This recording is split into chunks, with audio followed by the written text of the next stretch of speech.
हजारों करोड़ की काली कमाई बचाने के लिए ही छुपी फिर रही साजिदा, शौहर देवर के जनाजे में न आने पर सवाल। नमस्कार, मैं स्वागत करती हूं आपका यूपी न्यूज 24 में। आइए नजर डालते हैं आज की एक खास खबर पर।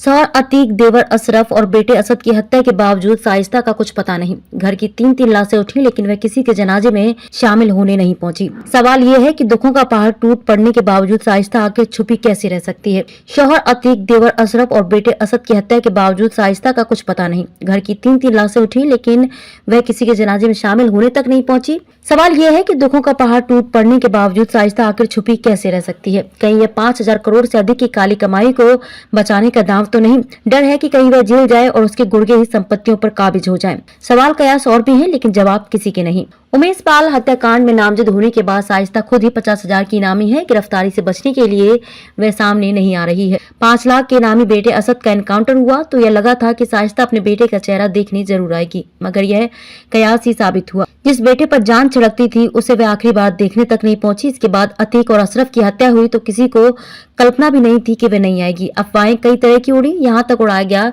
कि साजिदा शौहर देवर को देखने के लिए अस्पताल पहुंच गई है, सरेंडर कर दिया है। सारी बातें हवा हवाई थी और साजिदा की हर जगह गैर हाजिरी ने यह सिद्ध भी कर दिया कि असल सवाल यह है कि साजिदा इतनी पत्थर दिल कैसे हो सकती है।